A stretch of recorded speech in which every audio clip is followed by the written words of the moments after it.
Mes très chers compatriotes, l'année 2024 s'achève, marquée par un contexte mondial, national et local porteur de défis sans précédent.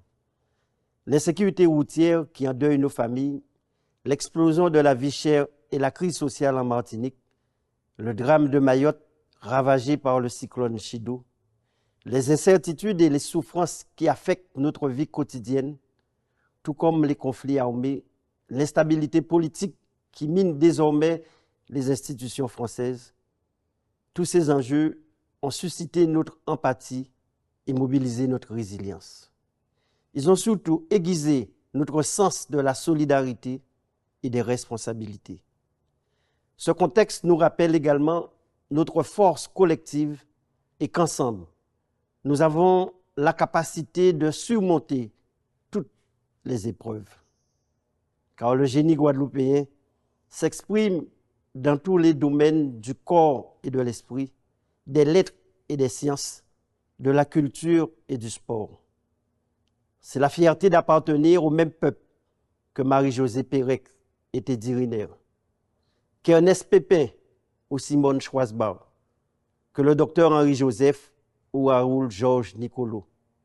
C'est aussi la fierté de nous reconnaître dans tous ces héros anonymes du quotidien, engagés au service du vivre ensemble.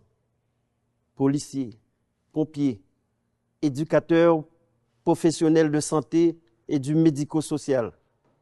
C'est surtout nous rendre compte que toute action collective débute par une prise de conscience individuelle. Car nous, chaque paix fait pour pays là. Mes chers compatriotes, à l'aube de 2025, je souhaite donc vous formuler des vœux qui me tiennent particulièrement à cœur. Le vœu d'une Guadeloupe de solidarité tout d'abord. Cette solidarité qui, au cœur de l'action départementale, et qui la renforce pour être à vos côtés à chaque étape de votre vie. Cette solidarité qui nous engage à transformer notre administration pour réduire considérablement nos délais de traitement, pour mieux accompagner nos enfants, nos malades, nos aînés, pour mieux combattre les violences intrafamiliales. C'est cette solidarité envers la famille guadeloupéenne qui nous pousse à bâtir la maison du handicap et de l'autonomie, tout comme la maison de la femme. C'est cette même solidarité qui guide notre soutien à toutes les communes de l'archipel à travers les contrats de pays, sans considération de leur couleur politique. Cette solidarité qui fait que chaque main tendue à un enfant ou un jeune est une promesse de renouveau et de transmission des valeurs qui fondent notre identité plurielle.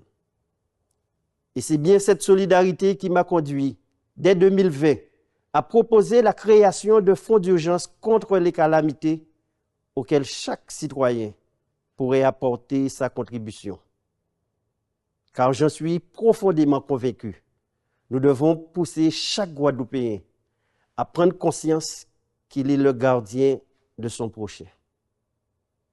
Mon second vœu, mes chers compatriotes, c'est précisément celui d'une Guadeloupe de la responsabilité collective, unissant citoyens, société civile et élus. Ensemble, nous pouvons avancer sur des sujets cruciaux tels que l'eau, l'insertion, la culture, l'accès aux prestations et aux droits individuels.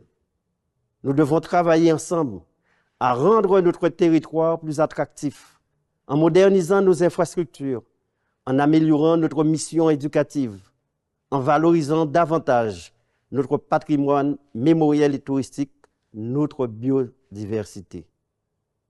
En 2025, nous devons promouvoir davantage la souveraineté alimentaire et soutenir nos agriculteurs dans cette démarche. Pour jardin en nous, pas continuer pousser en les bateaux. Ensemble, nous avons le pouvoir de faire émerger un véritable pouvoir normatif local, c'est-à-dire la capacité de créer des lois locales davantage conformes à nos réalités. C'est pourquoi, dès le 1er janvier, je relancerai les travaux sur l'évolution de nos institutions dans le cadre du Congrès. Ensemble, citoyens, institutions et élus, nous avons le devoir de cultiver l'optimisme et l'amour du pays au quotidien. Mes chers compatriotes, en cette nouvelle année, je vous invite tout simplement à croire au génie guadeloupéen, car chacun d'entre nous peut contribuer à la réussite de notre archipel. À toutes et à tous, je souhaite donc une bonne année, remplie de santé, d'espoir et d'amour. Pas oublier, la Guadeloupe, vous et nous toutes, force et courage pour 2025.